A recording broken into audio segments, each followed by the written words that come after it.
Lucifer, phosphorus, Ishtar, morning star, evening star. ഈ പേരുകളെല്ലാം സൂചിപ്പിക്കുന്നത് ഒരേ ഒരു ആകാശഗോളത്തെയാണ്, വീനസ് എന്ന ശുക്രനെ. നമ്മുടെ ആകാശത്തിലെ ഏറ്റവും തിളക്കമുള്ള വസ്തുക്കളിൽ 3-ാം സ്ഥാനക്കാരനാണ് ശുക്രൻ. അതുകൊണ്ട് തന്നെ പുരാതന കാലം മുതൽ ഈ ഗ്രഹം മനുഷ്യരുടെ ശ്രദ്ധ ആകർഷിച്ചു വന്നിരുന്നു. വർഷങ്ങളോളം ശാസ്ത്രജ്ഞരെ ഏറ്റവും കൂടുതൽ കൗതുകപ്പെടുത്തിയ കാര്യം ശുക്രന്റെ ഉപരിതലം പൂർണ്ണമായും മൂടിക്കിടക്കുന്ന ഇടതൂർന്നതും അഭേദ്യവുമായ മേഘപാളികളായിരുന്നു. ആ അജ്ഞാത ലോകം നിരീക്ഷകരുടെ ഭാവനയെ നിരന്തരം ഉത്തേജിപ്പിച്ചുകൊണ്ടേയിരുന്നു. അതിൻ്റെ ഫലമായി ശുക്രനിൽ അതിരുകളില്ലാത്ത സമുദ്രങ്ങളോ അതിശയകരമായ വനങ്ങളോ ജീവൻ നിറഞ്ഞ ലോകമോ ഉണ്ടായിരിക്കാമെന്ന അനവധി സങ്കല്പങ്ങൾ പിറവിയെടുത്തു. എന്നാൽ യാഥാർത്ഥ്യം ആ നിഷ്കളങ്കമായ അനുമാനങ്ങളെ എല്ലാം കടത്തിവെട്ടുന്ന വിധത്തിൽ കൂടുതൽ സങ്കീർണവും ഭയാനകവുമായിരുന്നു. ഇന്ന് നമ്മൾ ശുക്രനിലേക്ക് പോവുകയാണ്.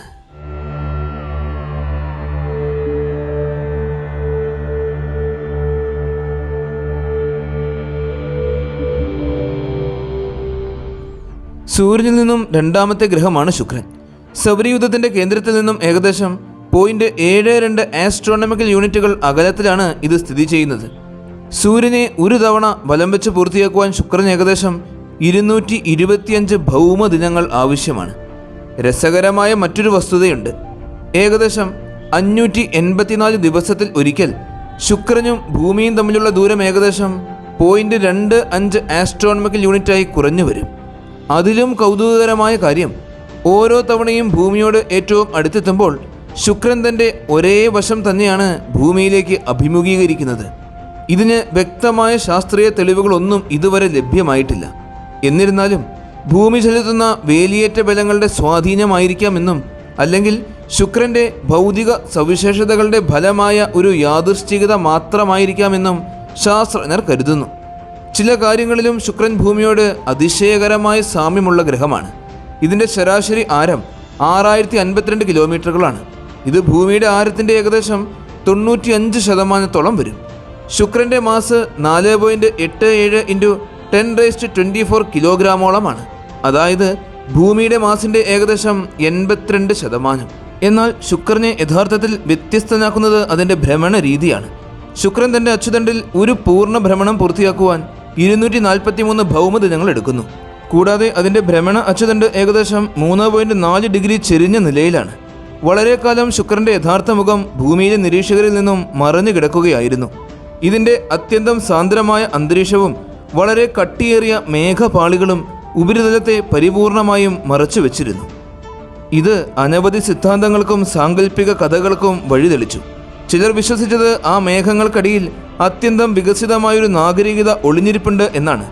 എന്നാൽ മറ്റു ചിലർ വിചിത്രവും അപരിചിതവുമായ ജീവജാലങ്ങൾ നിറഞ്ഞ ഒരു ലോകമാണ് അവിടെയുള്ളത് എന്ന് കരുതി. എന്നാൽ റേഡിയോ ലൊക്കേഷൻ സാങ്കേതിക വിദ്യയുടെ വികാസം ഈ സങ്കല്പങ്ങൾക്ക് വലിയ വഴിത്തിരിവായി. ചില പ്രത്യേക തരംഗദൈർഘ്യമുള്ള റേഡിയോ തരംഗങ്ങൾക്ക് ശുക്രൻ്റെ സാന്ദ്രമായ അന്തരീക്ഷം തുളച്ചു കടന്ന് ഉപരിതലത്തിലെ ഖരപാറകളിൽ തട്ടി തിരിച്ചു വരുവാൻ കഴിയുമെന്ന് ശാസ്ത്രജ്ഞർ കണ്ടെത്തി. ഈ കണ്ടെത്തലാണ് ശുക്രൻ്റെ യഥാർത്ഥ മുഖം ആദ്യമായി മനുഷ്യനെ കാണിച്ചു തന്നത്. 1978 വിക്ഷേപിച്ച പൈനിയർ വീനസ് 1 എന്ന ഓർബിറ്റർ ശുക്രൻ്റെ ആദ്യ ഉപഗ്രഹ ഭൂപടം തയ്യാറാക്കി. തുടർന്ന് സോവിയറ്റ് യൂണിയൻ്റെ ഓർബിറ്റുകളും ഈ ദൗത്യത്തിന് നിർണായക സംഭാവനകൾ നൽകി. എന്നിരുന്നാലും അന്നത്തെ ഭൂപടങ്ങൾക്ക് ഏകദേശം 1 മുതൽ 2 കിലോമീറ്റർ വരെ മാത്രമായിരുന്നു കൃത്യത. അതിനാൽ ശുക്രൻ്റെ ഏറ്റവും വലിയ ഭൂപ്രകൃതി സവിശേഷതകൾ മാത്രമേ അവയിൽ വ്യക്തമായി തിരിച്ചറിയുവാൻ കഴിഞ്ഞിരുന്നുള്ളൂ. ഈ പരിമിതികളെല്ലാം മറികടക്കാനായിരുന്നു പിന്നീട് ഒരു അത്യാധുനിക റഡാർ സംവിധാനവുമായി മെഗലൻ ഓർബിറ്ററെ ശുക്രനിലേക്ക് അയച്ചത്. 1990 മുതൽ 94 വരെ ഈ ബഹിരാകാശ പേടകം ശുക്രൻ്റെ ഉപരിതലത്തിൻ്റെ ഏകദേശം 95% ഉയർന്ന റെസല്യൂഷനിലുള്ള ചിത്രങ്ങൾ ഭൂമിയിലേക്ക് അയച്ചു തന്നു. അതിശയകരമെന്ന് പറയട്ടെ, ഈ ചിത്രങ്ങളുടെ റെസല്യൂഷൻ ഏകദേശം 120 മീറ്റർ വരെ ആയിരുന്നു. ഇന്നും ശുക്രൻ്റെ ഉപരിതലത്തെക്കുറിച്ചുള്ള ഏറ്റവും സമഗ്രവും കൃത്യവുമായ വിവരങ്ങളുടെ പ്രധാന ഉറവിടമായി മെഗലൻ ദൗത്യം കണക്കാക്കപ്പെടുന്നു. ഏറ്റവും വ്യാപകമായി അംഗീകരിക്കപ്പെടുന്ന ശാസ്ത്രീയ സിദ്ധാന്തമനുസരിച്ച് ശുക്രൻ്റെ മധ്യഭാഗത്ത് ഒരു ലോക കാമ്പ് സ്ഥിതി ചെയ്യുന്നു എന്നതാണ്. ഇത് ഗ്രഹത്തിൻ്റെ ആകെ മാസിൻ്റെ ഏകദേശം 25% വരും. എന്നാൽ ശുക്രന് ഭൂമിയെപ്പോലെ ശക്തമായൊരു കാന്തിക ക്ഷേത്രം ഇല്ലെന്നതാണ് നിരീക്ഷണങ്ങൾ വ്യക്തമാക്കുന്നത്. അതുകൊണ്ട് ഈ ലോഹക്കാമ്പ് പൂർണ്ണമായും ഖരാവസ്ഥയല്ല, മറിച്ച് ഭാഗികമായി ദ്രാവക അവസ്ഥയിലായിരിക്കാമെന്നാണ് നിഗമനം. കാമ്പിനെ ചുറ്റി ഏകദേശം 3000 കിലോമീറ്റർ ആഴമുള്ള ഒരു സിലിക്കേറ്റ് ആവരണം വ്യാപിച്ചു കിടക്കുന്നു. ഇതിൻ്റെ മുകളിലായി ശരാശരി 16 കിലോമീറ്റർ കനമുള്ള ഒരു ഖര പുറന്തോട് സ്ഥിതി ചെയ്യുന്നു. ശുക്രനിലെ അതിമാരകമായ താപനിലയും പാറകളുടെ ഉയർന്ന വിസ്കോസിറ്റിയും കാരണം ഭൂമിയിൽ കാണുന്ന പോലെ ലിത്തോസ്ഫിയർ ടെക്ടോണിക് പ്ലേറ്റുകളുമായി വിഭജിക്കപ്പെട്ടിട്ടില്ല എന്നാണ് ശാസ്ത്രജ്ഞർ കരുതുന്നത്. അതുകൊണ്ട് തന്നെ ശുക്രനിലെ ഭൂമിശാസ്ത്രപരമായ പ്രവർത്തനങ്ങൾ ഭൂമിയിൽ നിന്നും തികച്ചും വ്യത്യസ്തമാണ്. ശുക്രന്റെ മറ്റൊരു പ്രത്യേകത അതിൻ്റെ ഉപരിതലത്തിൽ വലിയ ആഘാതഗർത്തങ്ങൾ താരതമ്യേന വളരെ കുറവാണ് എന്നതാണ്. ഗ്രഹത്തിൻ്റെ വിശാലമായ പ്രദേശങ്ങളെല്ലാം ഒരിക്കൽ ഒഴുകിയിറങ്ങിയ ലാവ തണുത്തുറഞ്ഞ രൂപം കൊണ്ട ബസാൾട്ട് സമതലങ്ങളാൽ മൂടപ്പെട്ടിരിക്കുന്നു. ഇതിനു പുറമെ സൗരയൂഥത്തിലെ മറ്റൊരു ഗ്രഹത്തിലും കാണാത്ത ചില അതുല്യമായ ഭൂപ്രകൃതി രൂപങ്ങളും ശുക്രനിലുണ്ട്.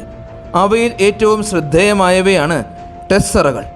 മേൽക്കൂരയിലെ ടൈലുകളെ ഓർമ്മിപ്പിക്കുന്ന വിധം പരസ്പരം മുറിച്ചു കടക്കുന്ന പർവ്വതനിരകളും താഴ്വാരകളും ചേർന്ന അതീവ സങ്കീർണമായ ഭൂപ്രകൃതികളാണിവ. അതുപോലെ തന്നെ അരാക്നോയിഡുകൾ, കൊറോണകൾ എന്നീ വിചിത്രമായ ഭൗമഘടനകളും ശുക്രന്റെ പ്രത്യേകതകളാണ്. 100 കണക്കിന് കിലോമീറ്ററുകൾ വ്യാസമുള്ള ഈ വൃത്താകൃതിയിലുള്ള ഘടനകൾ ആദ്യ നോട്ടത്തിൽ ആഘാതഗർത്തങ്ങളെപ്പോലെ തോന്നിക്കാമെങ്കിലും ഇവ രൂപപ്പെട്ടത് ഉൽക്കാപതനത്തിലൂടെയല്ല. പകരം ഗ്രഹത്തിനുള്ളിലെ അതിശക്തമായ ടെക്ടോണിക് പ്രക്രിയകളുടെയും മാഗ്മയുടെ ചലനങ്ങളുടെയും ഫലമായിട്ടാണ് ഇവ രൂപപ്പെട്ടത് എന്ന് ശാസ്ത്രജ്ഞർ വിശ്വസിക്കുന്നു. സാധാരണ ഒരാൾക്ക് കമ്പ്യൂട്ടറിൽ പ്രോസസ്സ് ചെയ്ത ചിത്രങ്ങൾ പോലും ശുക്രന്റെ ഭൂപ്രകൃതിയിലെ ഈ സവിശേഷതകൾ വളരെ വ്യക്തമായി തിരിച്ചറിയുവാൻ പ്രയാസമാണ്. അതുകൊണ്ട് ശുക്രന്റെ ഉപരിതലം മനസ്സിലാക്കുവാൻ ഏറ്റവും അനുയോജ്യമായത് എലിവേഷൻ മാപ്പുകളാണ്. ഇത്തരം ഭൂപടങ്ങളിൽ വ്യക്തമായ ഉയരത്തിലുള്ള പ്രദേശങ്ങൾ വിവിധ നിറങ്ങളിലൂടെ അടയാളപ്പെടുത്തപ്പെടുന്നു. ഇവയിൽ നമ്മുടെ ശ്രദ്ധ ആദ്യം ആകർഷിക്കുന്നത് ശുക്രനിലെ ഏറ്റവും ഉയർന്ന പ്രദേശമായ അഫ്രോഡൈറ്റ് ടെറയിലാണ്. ഇതിനെ ശുക്രന്റെ സ്വാഭാവിക ഭൂഖണ്ഡങ്ങളിൽ ഒന്നായി തന്നെ കണക്കാക്കാം. ഗ്രഹത്തിൻ്റെ മധ്യരേഖയിലൂടെ വ്യാപിച്ചു കിടക്കുന്ന ഈ ഭീമാകാരമായ പ്രദേശത്തിൻ്റെ വിസ്തീർണം എന്നത് അതിൻ്റെ അതിർത്തികൾ നിർവചിക്കുന്ന രീതിയെ ആശ്രയിച്ച് ഏകദേശം 29 മുതൽ 43 ദശലക്ഷം ചതുരശ്ര കിലോമീറ്റർ വരെയാണ് എന്നാണ് കണക്കാക്കപ്പെടുന്നത്. അതായത് വിസ്തൃതിയുടെ കാര്യത്തിൽ ഇത് ഭൂമിയിലെ ഏഷ്യൻ ഭൂഖണ്ഡത്തോട് താരതമ്യപ്പെടുത്താവുന്ന വലിപ്പമുള്ള ഒരു പ്രദേശമാണ്. അഫ്രോഡൈറ്റ് ടെറയെ സൂക്ഷ്മമായി പരിശോധിക്കുമ്പോൾ അതിനെ പ്രധാനമായും ആട്ല റെജിയോ, തെറ്റിസ് റെജിയോ, ഡാവ്ഡോ റെജിയോ എന്നിങ്ങനെ 3 വിശാലമായ മേഖലകളായി വിഭജിച്ചിരിക്കുന്നതായി നമുക്ക് കാണുവാൻ സാധിക്കും. ഈ 3 മേഖലകളിൽ ആദ്യത്തേതായ ആട്ല റെജിയോ അഫ്രോഡൈറ്റ് ടെറയുടെ കിഴക്കൻ ഭാഗത്തായിട്ടാണ് സ്ഥിതി ചെയ്യുന്നത്. ശുക്രനിലെ ഏറ്റവും ശ്രദ്ധേയമായ അഗ്നിപർവ്വതങ്ങളിൽ ഒന്നായ മഅറ്റ് മോൺസ് ഇവിടെയാണ് സ്ഥിതി ചെയ്യുന്നത്. അഗ്നിപർവ്വതത്തിൻ്റെ അടിത്തട്ടിൽ നിന്നും കൊടുമുടി വരെയുള്ള ഉയരം ഏകദേശം 5 കിലോമീറ്ററോളമാണ്. ശുക്രന്റെ ശരാശരി ഉപരിതല നിരപ്പിൽ നിന്നും അതിൻ്റെ ആകെ ഉയരം 8.3 മുതൽ 8.8 കിലോമീറ്ററുകൾ വരെ എന്നാണ് വിവിധ പഠനങ്ങൾ സൂചിപ്പിക്കുന്നത്. ഇപ്പോൾ ഈ അഗ്നിപർവ്വതം നിദ്രാവസ്ഥയിലാണെന്നാണ് കരുതപ്പെടുന്നത്. എന്നിരുന്നാലും ഭൂമിശാസ്ത്രപരമായി താരതമ്യേന സമീപകാലത്ത് ഇത് പൊട്ടിത്തെറിച്ചിരിക്കാം എന്നതിന് ശക്തമായ തെളിവുകളുണ്ട്. ഈ നിഗമനത്തിന് പ്രധാന കാരണം മഅറ്റ് മോൺസിൻ്റെ ചെരിവുകളിൽ ഉടനീളം കാണപ്പെടുന്ന താരതമ്യേന പുതിയ ലാവാപ്രവാഹങ്ങളും അവിടേക്കുള്ള ആഘാതകർത്തങ്ങളുടെ അഭാവവുമാണ്. ഈ സവിശേഷതകൾ ഈ പ്രദേശം ഇപ്പോഴും ഭൂമിശാസ്ത്രപരമായി സജീവമായിരിക്കാമെന്ന സൂചന നൽകുന്നു. അഫ്രോഡൈറ്റ് ടെറയുടെ പടിഞ്ഞാറൻ ഭാഗവും അത്രത്തോളം കൗതുകകരമാണ്. ഇവിടെയുള്ള പർവ്വതനിരകൾ പല ദിശകളിലായി വ്യാപിച്ചു കിടക്കുന്നു. ഒരേ സമയം നിരവധി ടെക്ടോണിക് ശക്തികൾ ഗ്രഹത്തിൻ്റെ പുറന്തോടിനെ വലിക്കുകയും അമർത്തുകയും രൂപഭേദം വരുത്തുകയും ചെയ്തതിൻ്റെ തെളിവുകളായിട്ടാണ് ശാസ്ത്രജ്ഞർ ഇതിനെ കരുതുന്നത്. ഇതിനു പുറമെ ഒരു കാലത്ത് ഉരുകിയ ലാവ നിറഞ്ഞൊഴുകിയിരുന്ന ആഴമേറിയ വിള്ളലുകളും ഇവിടെ കണ്ടെത്തിയിട്ടുണ്ട്. ഈ പ്രദേശങ്ങൾ ശുക്രനിലെ ഏറ്റവും അസാധാരണവും വിചിത്രവുമായ ഭൂമിശാസ്ത്ര ഘടനകളിൽ ചിലതായി കണക്കാക്കപ്പെടുന്നു. അഫ്രോഡൈറ്റ് ടെറയുടെ പടിഞ്ഞാറൻ അതിർത്തിയിലേക്ക് നീങ്ങുമ്പോൾ വെനീറ ദൗത്യത്തിലെ 4 ബഹിരാകാശ പേടകങ്ങൾ അതിവിജയകരമായി ഇറങ്ങിയ സ്ഥലങ്ങൾ നമുക്ക് കാണുവാൻ സാധിക്കും. എന്നാൽ എല്ലാ ദൗത്യങ്ങൾക്കും ഈ വിജയം കൈവരിക്കാൻ ആയിട്ടുമില്ല. ഉപരിതലത്തിലെത്തുന്നതിന് മുൻപ് തന്നെ 2 പേടകങ്ങൾ ശുക്രന്റെ അതികഠിനമായ അന്തരീക്ഷത്തിൽ വെച്ച് തന്നെ നശിച്ചുപോയി. ഈ ലാൻഡിംഗ് കേന്ദ്രങ്ങളെല്ലാം ഗിനിവർ പ്ലനീഷ്യ എന്നറിയപ്പെടുന്ന വിശാലമായ താഴ്ന്ന പ്രദേശത്തിൻ്റെ തെക്കൻ ഭാഗത്താണ് സ്ഥിതി ചെയ്യുന്നത്. ആയിരക്കണക്കിന് കിലോമീറ്ററുകളോളം വ്യാപിച്ചു കിടക്കുന്ന ഈ പ്രദേശത്തിൻ്റെ വിസ്തീർണം അഫ്രോഡൈറ്റ് ടെറയുടേതിനോട് താരതമ്യം ചെയ്യാവുന്നതാണ്. പ്ലാനീഷ്യ എന്ന വാക്കിന് സമതലം എന്നാണ് അർത്ഥമെങ്കിലും യഥാർത്ഥത്തിൽ ഈ പ്രദേശം പലവിധ ഭൂമിശാസ്ത്ര രൂപങ്ങളുടെ സമന്വയമാണ്. കോടിക്കണക്കിന് വർഷങ്ങളായി പ്രവർത്തിച്ച ടെക്ടോണിക് ശക്തികൾ ശുക്രന്റെ പുറന്തോടിനെ പല ഭാഗങ്ങളായി പിളർത്തുകയും മടക്കുകയും ചെയ്തതായി കരുതപ്പെടുന്നു. ഇതിന്റെ ഫലമായി ഉയർന്ന പർവ്വതനിരകളും ആഴമുള്ള താഴ്വാരകളും രൂപപ്പെട്ടു. പിന്നീട് ഈ താഴ്ന്ന പ്രദേശത്തേക്ക് ഒഴുകിയിറങ്ങിയ ലാവ തണുത്തുറഞ്ഞ് അവയെ വിശാലമായ ബസാൾട്ട് സമതലങ്ങളാക്കി മാറ്റി. അതിനാൽ ഗിനിവർ പ്ലെനീഷ്യ ഇന്ന് പരന്ന സമതലങ്ങളും വ്യക്തമായി ഉയർന്നു നിൽക്കുന്ന പർവ്വത പ്രദേശങ്ങളും ഒരുമിച്ചുള്ള അതുല്യമായ ഭൂപ്രകൃതിയാണ്. ഈ പ്രദേശത്തിൻ്റെ പടിഞ്ഞാറൻ അതിർത്തിയിൽ ബീറ്റ റെജിയോ സ്ഥിതി ചെയ്യുന്നു. റഡാർ ചിത്രങ്ങളിൽ ഈ പ്രദേശം അസാധാരണമായി തിളക്കമുള്ളതായി കാണപ്പെടുന്നുണ്ട്. അതുകൊണ്ട് തന്നെ ശുക്രന്റെ ഭൂപ്രകൃതിയിൽ പ്രത്യേകം പേര് ലഭിച്ച ആദ്യ പ്രദേശങ്ങളിൽ ഒന്നായി ഇത് മാറി. ഏകദേശം 2500 കിലോമീറ്റർ വ്യാസമുള്ള ഏതാണ്ട് വൃത്താകൃതിയുള്ള ഒരു ഉയർന്ന പ്രദേശമാണ് ബീറ്റ റെജിയോ. ഇതിൻ്റെ കിഴക്ക് ഭാഗത്ത് വെനീറ 9ഉം വെനീറ 10ഉം എന്ന സോവിയറ്റ് ബഹിരാകാശ പേടകങ്ങൾ 1975 വിജയകരമായി ഇറങ്ങിയതാണ്. ശുക്രന്റെ ഉപരിതലത്തിൽ നിന്നും ആദ്യമായി ചിത്രങ്ങൾ ഭൂമിയിലേക്ക് അയച്ചത് ഈ 2 ദൗത്യങ്ങളായിരുന്നു. ഇവ ചിത്രങ്ങൾ മാത്രമായിരുന്നില്ല. ശുക്രന്റെ അന്തരീക്ഷത്തിലെ താപനിലയും മർദ്ദവും ഉൾപ്പെടുന്ന സകല വിവരങ്ങളും അളക്കുകയും ഭൂമിയിലെ ബസാൾട്ട് ശിലകളോട് സാമ്യമുള്ള മഞ്ഞിൻ്റെ സാമ്പിളുകൾ കൂടിക്കലർന്ന നിർണായക വിവരങ്ങൾ ശേഖരിക്കുകയും ചെയ്തു.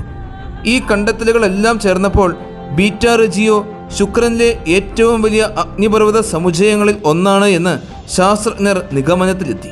അതുകൊണ്ട് തന്നെ ഇന്ന് ശുക്രനിൽ സജീവമായ അഗ്നിപർവ്വതങ്ങളുണ്ട് എങ്കിൽ അവ കണ്ടെത്താനുള്ള ഏറ്റവും സാധ്യതയുള്ള പ്രദേശങ്ങളിൽ ഒന്നായിട്ടാണ് ബീറ്റ റെജിയോ കണക്കാക്കപ്പെടുന്നത്.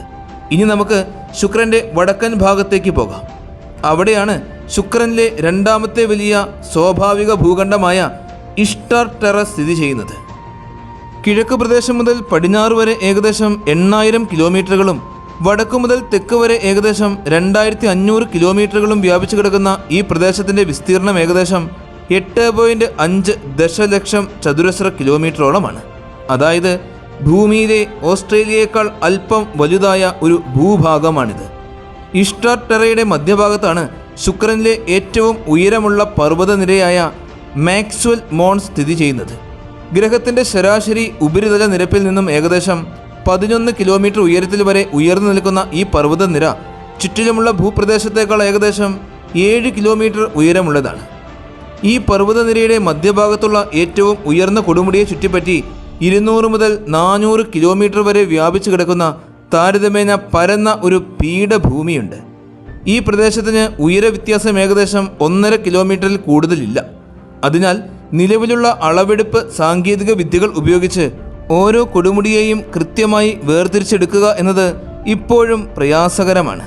ശുക്രനിലെ ഏറ്റവും തണുപ്പേറിയ പ്രദേശം കൂടിയാണ് മാക്സ്വൽ മോൺസ്. ഇവിടെ ഉപരിതല താപനില ഏകദേശം 380 ഡിഗ്രി സെൽഷ്യസ് വരെ താഴുന്നു. ശുക്രനിലെ മറ്റു പ്രദേശങ്ങളെ അപേക്ഷിച്ച് അന്തരീക്ഷ സാന്ദ്രതയും ഇവിടെ ഏകദേശം പകുതിയോളം കുറവാണ്. എന്നിരുന്നാലും ഇത് ഭൂമിയുടെ അന്തരീക്ഷത്തേക്കാൾ ഏകദേശം 44 മടങ്ങ് സാന്ദ്രമാണ് എന്നത് ഈ ഗ്രഹത്തിൻ്റെ അതിതീവ്ര സാഹചര്യങ്ങൾ എത്രമാത്രം ഭയാനകമാണെന്ന് വ്യക്തമാക്കുന്നു.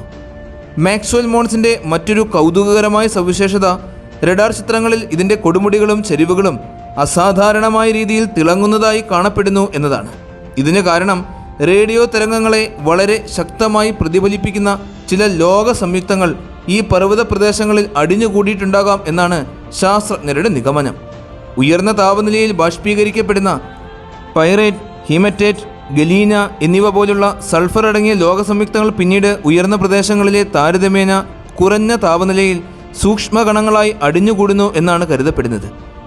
ഭൂമിയിലെ പർവ്വത ശിഖരങ്ങളിൽ മഞ്ഞു വീഴുന്ന പോലെ ശുക്രനിലെ ഈ ലോഹകണങ്ങൾ പർവ്വതങ്ങളുടെ മുകളിൽ ഒരു നേർത്ത പാളിയായി രൂപപ്പെടുന്നു എന്ന ആശയം അതീവ കൗതുകകരമാണ്. ഇന്നും മനുഷ്യൻ നേരിട്ട് പരിവേഷണം ചെയ്യാൻ കഴിയാത്ത ഈ പ്രദേശങ്ങൾ അത്ഭുതവും ദുരൂഹവും നിറഞ്ഞ ഒരു അന്യലോകത്തിൻ്റെ പ്രതീകമായി തന്നെ തുടരുന്നു.